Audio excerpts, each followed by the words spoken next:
Buenos días, audiencia presente, y un saludo también a todas las naciones en América Latina que sabemos han sido de gran apoyo para la visión de CLIR. Un honor compartir con todos ustedes. Quisiera que comenzáramos pensando un poquito devocionalmente antes de comentarle propiamente lo que ha sido el trabajo de traducción.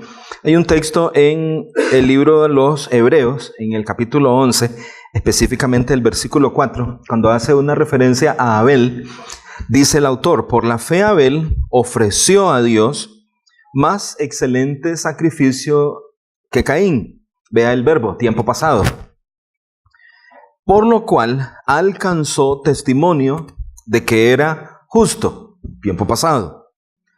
Dando Dios testimonio, gerundio, sobre sus ofrendas, y muerto, aún habla en presente por ella. Hablando específicamente de la ofrenda de Abel, dice que esa ofrenda que se encuentra, imagínense usted, en el capítulo 4 del Génesis, que esa ofrenda todavía habla, o habla de la persona de Abel. Cuando pienso en el trabajo de traducción de la obra del reformador Juan Calvino, pienso en una verdad claramente evidente en la Escritura, y es el hecho de que ningún siervo que Dios llama ve madura toda la obra que el Señor lo llama a hacer en vida. Calvino no podía pensar en nosotros con nombre y apellido en Costa Rica y que su legado tuviese algo que ver con la edificación del cuerpo de Cristo concretamente en nuestra nación. Pero nos tocó a nosotros, a lo largo de esta manera como el Señor trabaja, que el Señor une a lo largo de la historia otros, de manera que qué honor al hacer esta exposición. Estamos dando continuidad a la obra de Juan Calvino, comenzada desde su nacimiento en Francia, continuada después a través de la obra pastoral y de escritura, de exposición en la ciudad de Ginebra, con toda esta riqueza. Y ahora nosotros somos parte de ese ministerio a través de, imagínense la enorme responsabilidad, por ejemplo, ustedes hablando ya del trabajo de traducción, que es pasar las palabras y expresiones de alguien en un idioma distinto al nuestro y hacer accesible las ideas, la riqueza literaria para personas que estamos de distancia. Estamos a 454 años de distancia específicamente de la muerte de Juan Calvino. Entonces participamos de la obra de este siervo y vamos a escribir ese capítulo pequeñito de Juan Calvino. Nos habla a través de sus obras. Entonces no había blog, no había Facebook, hubiera tenido su perfil seguramente de Instagram también, y sí, con el ímpetu de carácter del Calvino, no dudamos que hubiera usado todo medio posible para compartir la palabra de Dios. Así que hay un claro patrón que aprecio al ver la historia y al ver la palabra de Dios en la historia. Entonces, ninguno de los obreros de Dios llega a ver en vida la totalidad de la obra que fue llamado a desarrollar. Pero henos aquí, dando continuidad a esta obra. ¿Quién iba a decirlo? Lo cierto es que siento un enorme honor de ser parte de este trabajo y de esta responsabilidad de pasar esta riqueza y hacerlo en nuestro idioma. ¿Qué hace posible que esta persona, y no es broma, ¿verdad? Que dice, ¿por qué me faculta a mí para trabajar en la obra de Calvino? Bueno, soy un traductor muy barato, ¿verdad?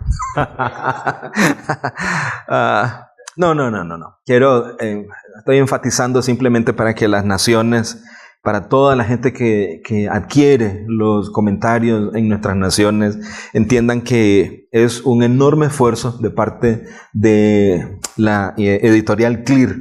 Todo este esfuerzo que no que no es simplemente el trabajo de traducción, la diagramación, el armado, el corte, la distribución, bregar con el asunto de impuestos, etc. Cuando usted toma entonces uno de los comentarios de Juan Calvino, no solamente está teniendo acceso a un tesoro histórico, una herencia, sino que también está teniendo acceso al sudor, a las lágrimas y a las oraciones de muchos, en varias naciones, no solamente en Costa Rica.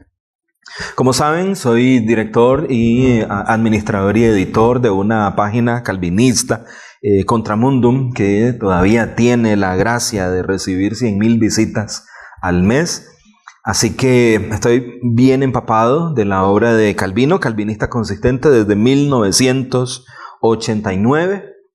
Al enfrentarse a la tarea de traducir a Calvino, les comento que no ha sido fácil. El inglés que tiene no es el cotidiano. Estamos tomando la versión en internet que puso a disposición una organización cristiana que se llama Christian Classical Ethereal Library, y estamos usando el texto que ellos colocaron ahí. Está accesible de forma gratuita a cualquiera que hable inglés, pero no lo estaba en español.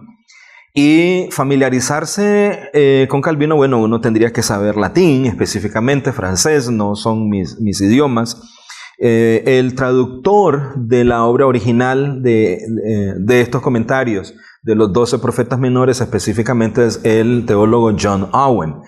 Y el texto que tenemos en inglés, con sus propias características que ya les voy a comentar, es el que está disponible. Así que es un inglés incómodo y lo mejor ha sido tratar de leer al mismo tiempo la institución de Calvino para tener tampoco es él hablando, porque también es una traducción, usar la que usó la editorial CLIE, pero para tratar de mantener la misma sonoridad del Calvino que suena en la institución y tenerlo también en nuestros comentarios. También leyendo, no soy el único traductor de las obras de Calvino, está el doctor Alonso Ramírez de Perú, está el hermano Daniel Lobo, acá de Costa Rica. Nos estuvo ayudando también en un momento el hermano Valentín Alpuche, ahora residente en Estados Unidos. Espero que tu salud esté mejor, Valentín, también, que no nos acompañó en parte de la traducción, o por lo menos en esta parte, debido a salud. Así que leer también las traducciones de ellos para tratar de mantener a un solo Calvino, ¿verdad? No queremos un Calvino Donalcino y un Calvino Danielino y un Calvino Alonsino, sino en la medida de lo posible que el mismo Calvino sea el que suene a lo largo de todo el comentario. Comencé en 2014 traduciendo el volumen 2. Ustedes lo pueden encontrar aquí en Clear, del libro de Génesis. El hermano Daniel Lobo estaba traduciendo los primeros 25 capítulos y yo estaba traduciendo la segunda parte. Ya ambos volúmenes están disponibles. En ese momento se había hablado de la enorme empresa y el enorme privilegio que teníamos de hacer accesible la obra de Calvino en español. 2014, finalizando el año. Han pasado entonces 4 años de trabajo. Para este momento, su servidor tradujo ya el comentario del libro de Oseas. Recuerden que la parte mía son los 12 profetas menores. Oseas, que me comenta el hermano Lester, va a estar impreso. De hecho, en este momento, en el piso de abajo donde tenemos la imprenta, ya están listos los folios con las hojas. A finales de enero es un volumen que, según entiendo, andan 540 páginas aproximadamente, un comentario del que no voy a hablar a mayor detalle para que usted lo disfrute. El libro de Joel, que es el que sigue en el canon nuestro, ya estaba hecho, no sé quién lo hizo. Amós fue el siguiente libro, también ya traducido por su servidor. Un libro fabuloso del que sí voy a hacer mención en un ratito. Precisamente en ese tiempo me invitaron para predicar en lo que fue el culto de la Reforma del año 2016, 2015. Así que la predicación del encuentro entre Amós y Amasías está ahí grabada también en el canal de Clear, si alguno quiere visitarla.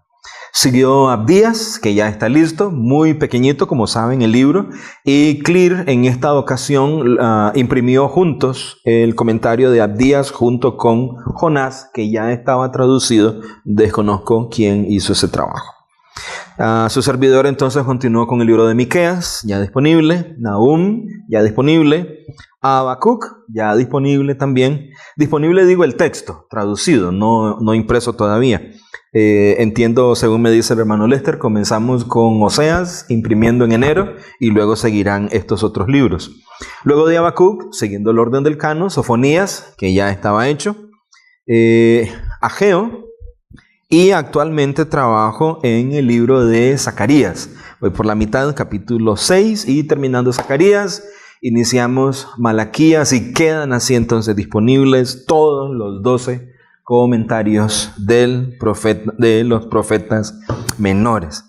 ¿Qué tiene de particular, sin embargo, este comentario?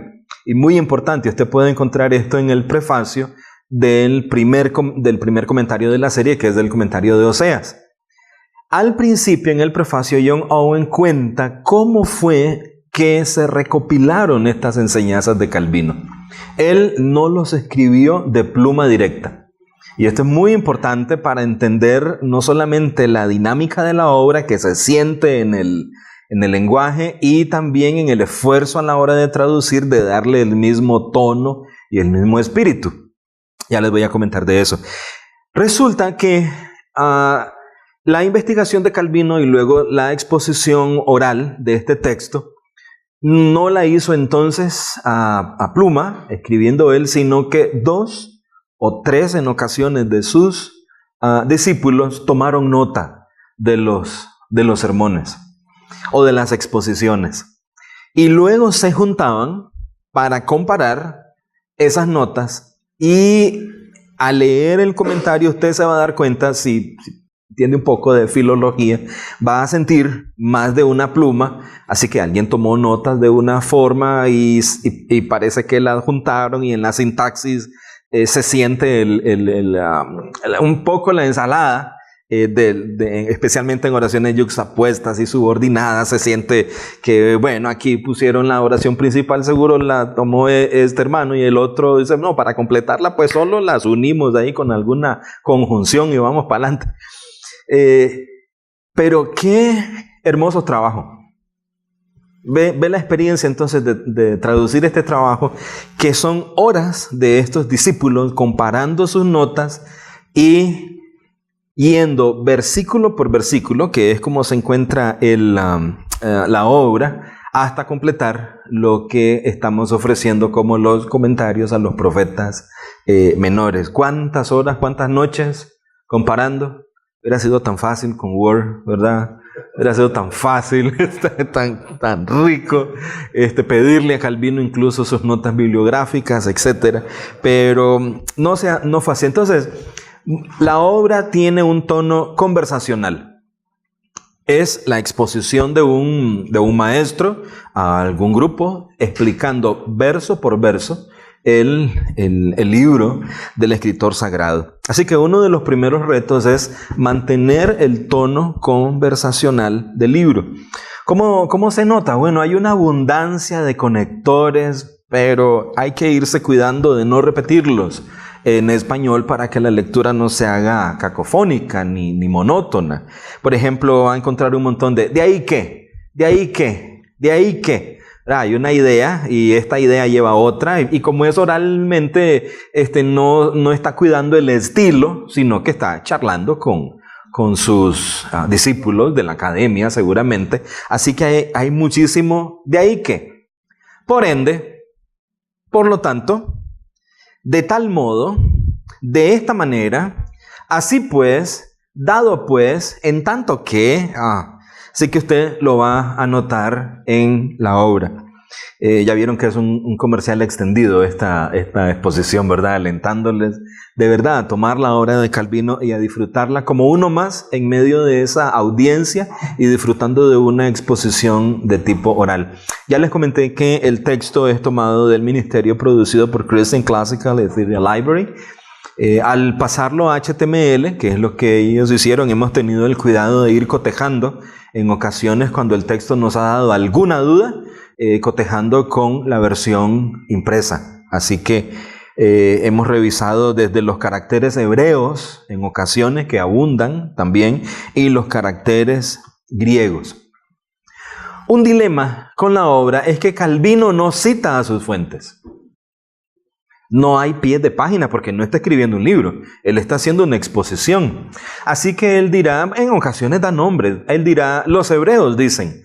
Cuando dice los hebreos se refiere mayormente a rabinos, ¿verdad? Pero no dice el nombre del libro, el número de página en la que está pensando, sino que hace alusión a los hebreos. Allá de vez en cuando cita a algún autor y poetas paganos, filósofos, pero sin decir, ¿qué les digo?, el nombre del filósofo con el poema al que está haciendo referencia. Simplemente dice las líneas. Hay una serie de notas, pero estas notas son añadidas por editores posteriores. Christian Classical Ethereal Library se tomó el trabajo de hacer una revisión. Ustedes entenderán que al momento que Calvino está haciendo el comentario, a él le falta un aparato enorme de crítica textual. Imagínense la distancia en años. Así que hay ocasiones en que estos editores hacen un repaso en la composición gramatical del texto en el que Calvino está trabajando. Sugieren, a veces le dan la razón a Calvino, a veces no. Y todas estas notas han sido fielmente traducidas para nuestros lectores. Es decir, que no solamente se está presentando lo que Calvino dijo expresamente, sino también lo que los editores posteriores investigaron acerca de el texto propiamente dicho que Calvino estaba comentando. De manera entonces que no hay nombres propiamente dichos. No es que no hay erudición, al contrario. Lo que pasa es que no se sienten como un libro de seminario por el hecho de que no están estos pies de páginas o al final un índice con todos los autores. Un comentario sobre las aplicaciones de Calvino, que esta parte es extraordinaria. Todas las aplicaciones de Calvino son puntuales. Calvino no pierde tiempo. No hay chistes. Él está hablando a una audiencia y obviamente en el momento histórico real habrá habido digresiones o algunas cosas que en la edición obviamente no se incluyen, pero en lo que es el texto propiamente dicho, ni siquiera superficialidades para ilustrar puntos que está tocando. Por ejemplo, su herramienta favorita para explicar es el símil, hacer una comparación. Pero las comparaciones no duran más de 5 líneas.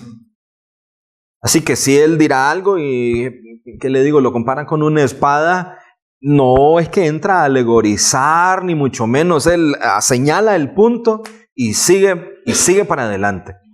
Es un hombre enamorado del texto. Y su fijación con lo que está diciendo, está claro que si está en el versículo 10, por decir un nombre, él no ha olvidado el 1 y no ha olvidado el último del capítulo anterior, y está enfrascado en la tarea de ver ese texto a la luz del mismo texto. Y usted lo sentirá una y otra vez. Por ejemplo, hay una frase que él dice, y esto ojalá en el futuro tengamos la oportunidad de indexar los libros, porque él, como es una charla abierta, él dice en ocasiones, como dije en otra parte. ¿Cuál será esa parte? Como dije en otra parte de estas charlas.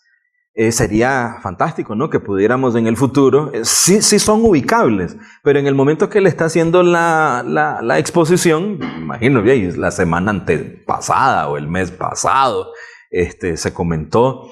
Así que en la charla dirá, como he dicho en otras partes.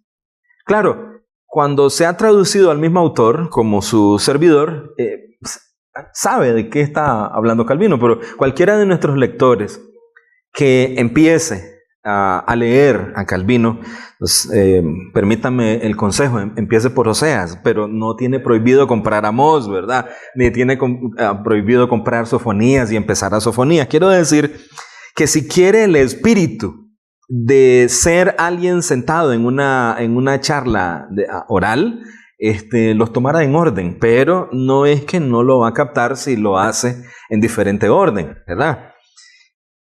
Oseas, que es el que no tenemos disponible todavía, 540 páginas, es donde él pone más fundamento sobre lo que va a decir en el futuro. Entonces está exponiendo Oseas, pero él tiene claro qué va a decir en Habacuc. Y él tiene claro qué va a decir en Zacarías. Así que estás leyendo Oseas y dice, cuando vayamos a Amós, ahí verán esto. ¿Me explico? No es técnica de venta tampoco de Calvino, eso para que me compren el comentario de Amós. Es solamente para que vean el genio del hombre que no es que comenzó una exposición superficial de Oseas y que en el camino se le ocurrió continuar con el resto de profetas, sino que desde el principio está pensando ofrecer una visión unida y en conjunto de la obra que está trabajando. Así que Oseas, estoy bien contento que vayan a salir en enero, lo voy a recomendar muchísimo, pero por este elemento, porque es como el mapa del resto de los 12 profetas. Y si quiere tener la brújula de lo que significa leer a Calvino y los 12 profetas, Oseas va a ser clave. Vuelvo al asunto de las aplicaciones. El mayor enemigo que Calvino tiene en mente en este momento es el papado. No espere usted encontrar en Calvino aplicaciones de circunstancias que él todavía no había enfrentado. Pero si anda buscando comentarios sobre ideología de género en los profetas menores, Calvino no le va a servir por el tema.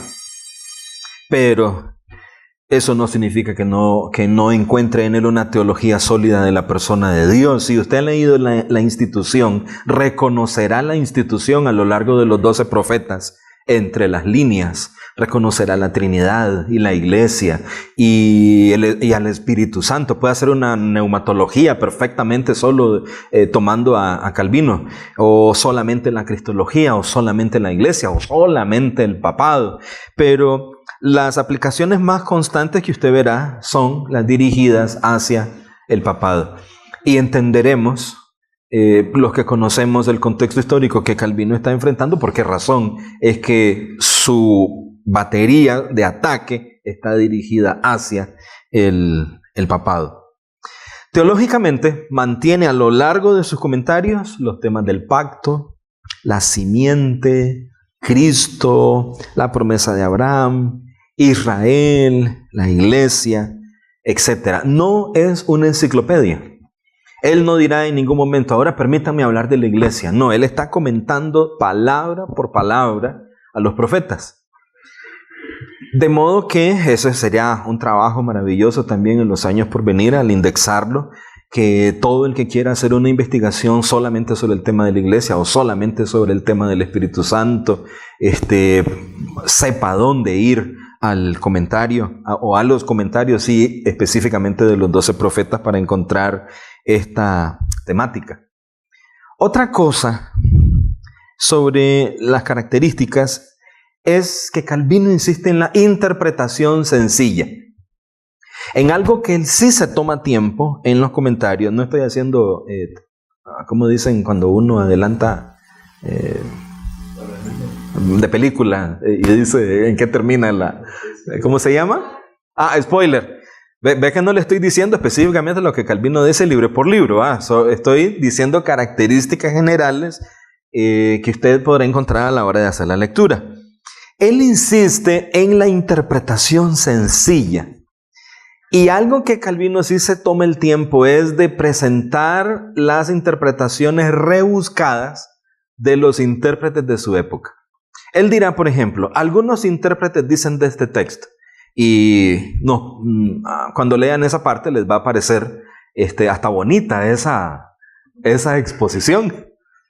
Pero él dice, esto es rebuscado. Una palabra que a él le encanta, él es frígido. Y la hemos dejado así a la hora de traducir. Frígido es lo helado, ¿verdad?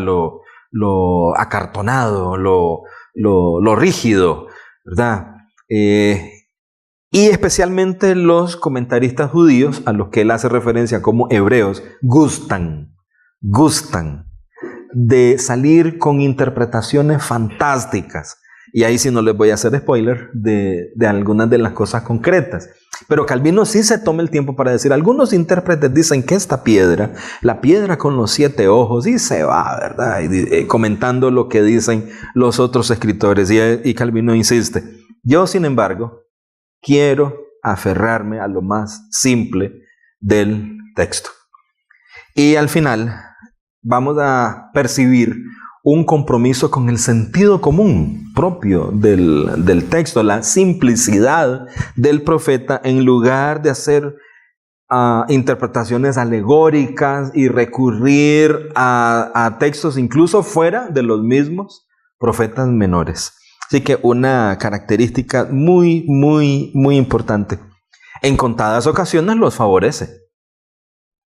En el sentido de decir, me parece que está bien lo que ha dicho el rabino tal, ¿verdad? Reconociendo el crédito que ha hecho un buen trabajo textual al momento de hacer la interpretación de ese versículo. Eso sí, si quieren saber hacia dónde apuntan los reflectores de Calvino a lo largo de su obra, no hay ninguna duda que toda la potencia de su enfoque va hacia la persona del Señor Jesucristo. Los profetas no son héroes. Calvino no saca lecciones de moralidad de la vida de ellos como tales.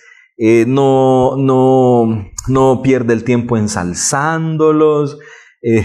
Son medios. Todos, la potencia de su luz está en la persona de Cristo. Usted dirá al leer los comentarios, entiendo lo que dijo Abdías, conozco más a Cristo. Entiendo lo que dijo Zacarías, conozco más la obra del Salvador. Conozco lo que dijo Ageo, pero veo la casa del Señor con el Señor reinando edificada. Es decir, que él tiene claro qué significa la palabra cristocéntrico que en ocasiones tan poco ilustrada de una forma tan clara como en este caso a través de los comentarios. Otro detalle es que prácticamente no hay digresiones.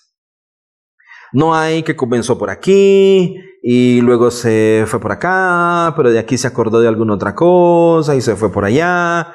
Y perdonen que me haya alejado un poco. No hay estas digresiones ni de tema ni de enfoque a lo que vine en el comentario, a lo que apunto, ¿verdad? Así que prácticamente no lo hay.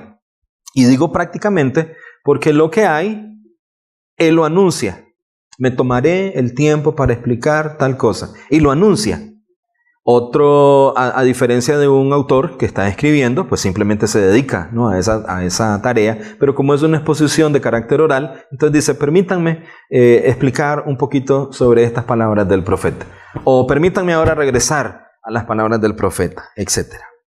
No hay ilustraciones innecesarias, no hay alegorías, no hay largas historias, simplemente para ilustrar un punto, una comparación, misión cumplida. Y como les mencioné, su recurso más usado es el símil. No hay sentimentalismos en el libro, en los comentarios. Uno diría, cuando llegue a la oración de Habacuc, seguramente va a redundar.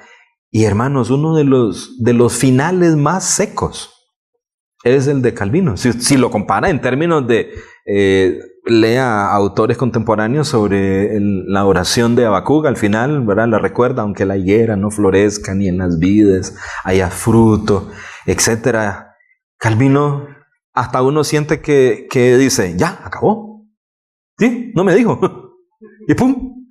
Enfatiza el asunto de la confianza en Dios, ¿verdad? Que el profeta conoce que es Dios quien está llevando a cabo su historia, adelante su desarrollo en la historia, ni siquiera que está pensando en él mismo, que estas promesas son para su pueblo y que Dios cumplirá todo lo que se ha propuesto en la historia, y de pronto se acabó.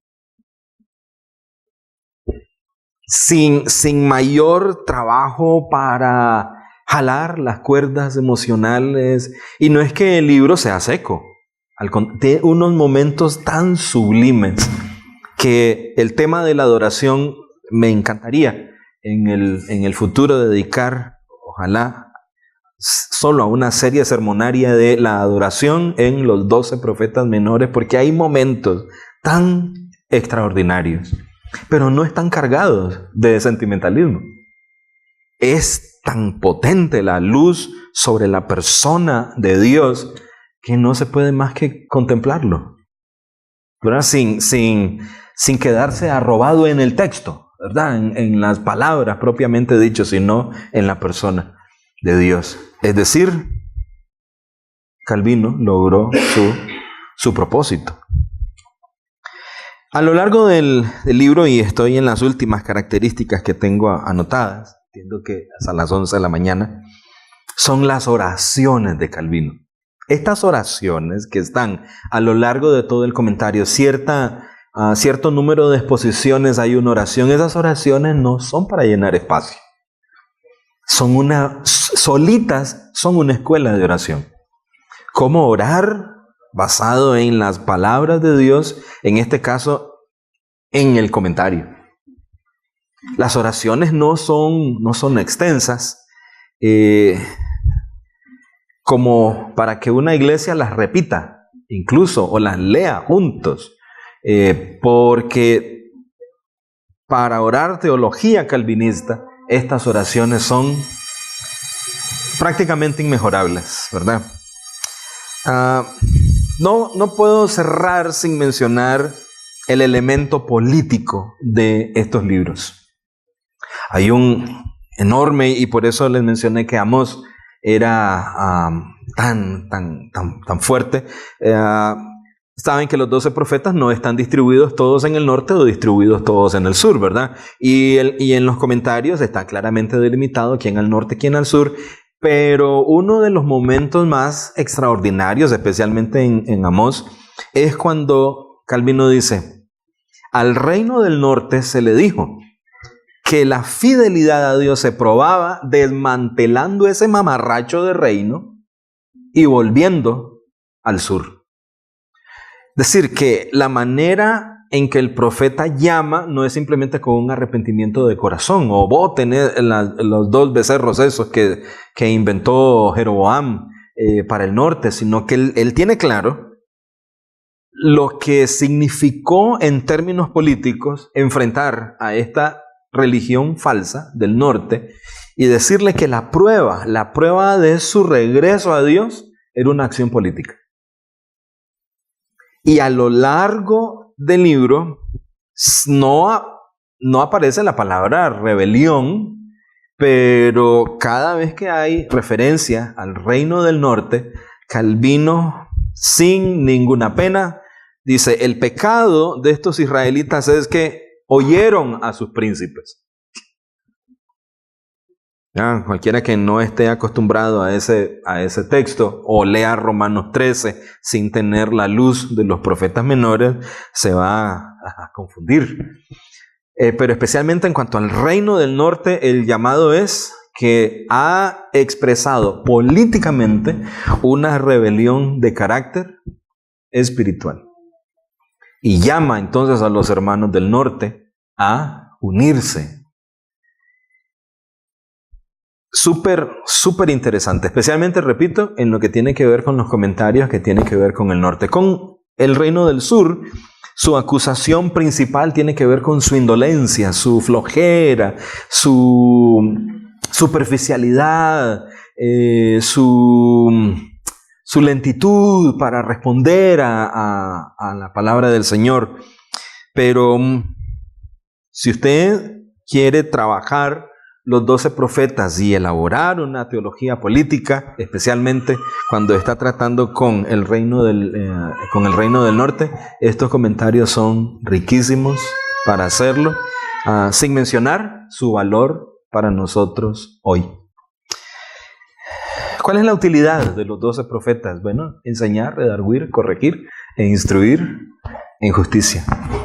La iglesia de hoy tiene que aprender, al igual que esos profetas, a evaluar la realidad en términos de la ley de Dios. Y eso es lo que hacen los profetas. Tienen en su mano la voluntad expresa de Dios, los libros, especialmente los primeros 5 libros, y luego evalúan la historia en términos del contenido de estos libros y le hablan tanto a Judá y tanto al norte.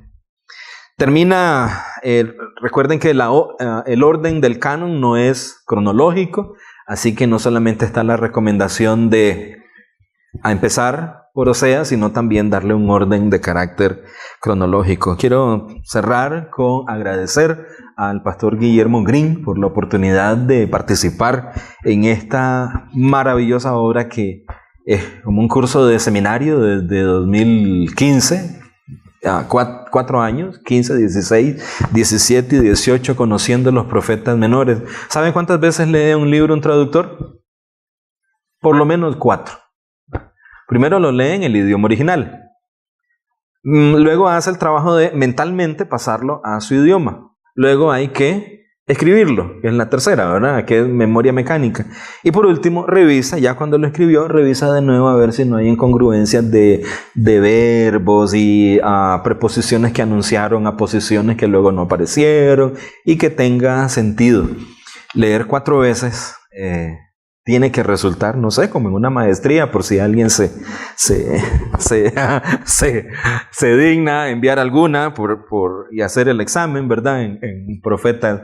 Queridos hermanos, gracias Pastor Green por la oportunidad. Esperamos en el Señor servirle a toda nuestra comunidad latinoamericana y ofrecer en un futuro ya mediano toda la colección de la obra de Calvino, todo este tesoro invaluable, sin duda, para nuestro tiempo. Que Dios se honre en usar entonces el legado del profeta, maestro, pastor, quien vive en la presencia de nuestro Dios, pero ahora podemos decir, al igual que Aver, su obra sigue con nosotros, y gracias al Señor que le permitió a CLIR participar en este impulso de la obra de Calvino.